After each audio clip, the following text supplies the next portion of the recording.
Hey guys, DC Network here, coming at you with another video.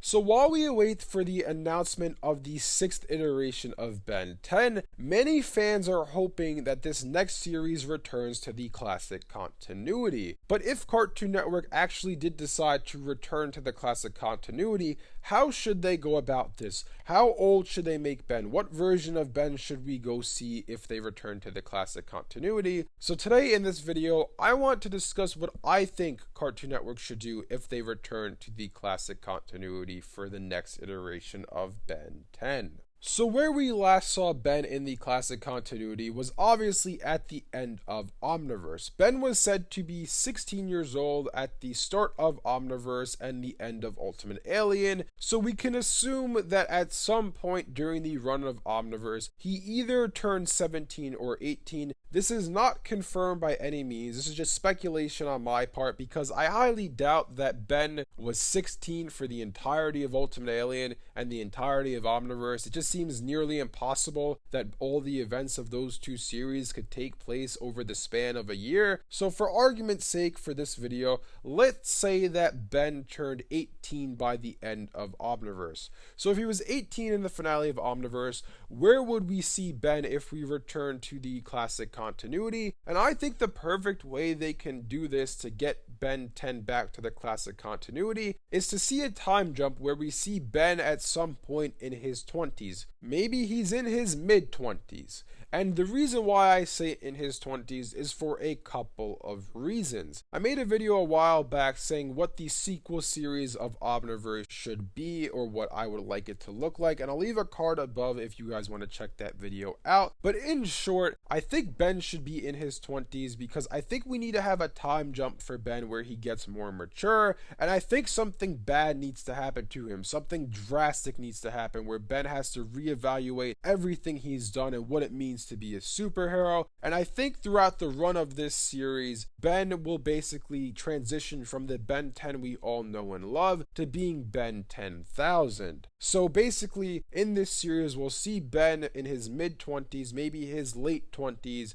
transition from, like I said, the Ben we all know and love from the prior iterations to being Ben 10,000. Then what I think they should do is a sequel series to this next series, so the 7th iteration of Ben 10 could be the early days of Ben 10,000, because Ben 10,000 is a show that a lot of people want to see, but I don't think Cartoon Network should jump straight to Ben 10,000 because I feel like a jump from Omniverse all the way to Ben 10,000 where he's in his 30s or 40s is too big of a time jump. I feel like there needs to be a show that fills in the gaps first before we jump to Ben 10,000. So then I think we should get the 7th iteration of Ben 10 being Ben 10,000 in his early days. So maybe he's in his early 30s and we see Ben, starting to master the Omnitrix and become the Ben 10,000 that we saw in the prior iterations of Ben 10. And then after that series, I think we could then jump to Ben being in his late 30s to early 40s,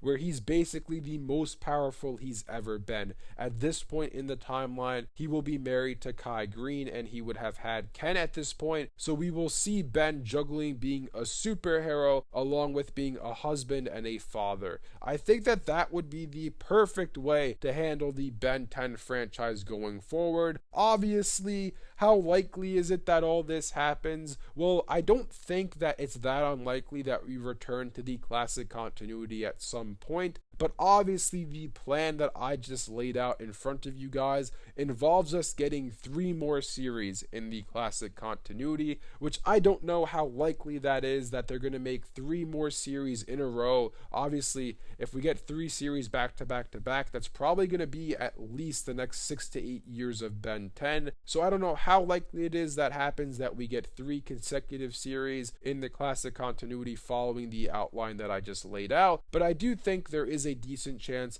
that they will return to the classic continuity in the not too distant future. And I think that what I said, being that we jump to Ben being in his mid-20s, have that series happen where he basically starts to master the Omnitrix a little bit, then jump to another series where he's in his early 30s, where he's starting to be the early days of Ben 10,000, and then jump jump to another series where he's in his late 30s to early 40s, where we see him being basically peak Ben 10,000. I think that would be the perfect way to handle the classic continuity going forward. But let me know in the comment section below if you guys like my idea of how they should handle the classic continuity going forward, or if you disagree with me and you have a better idea of how they could handle this series going forward. But thanks for watching, and I'll see you guys next time.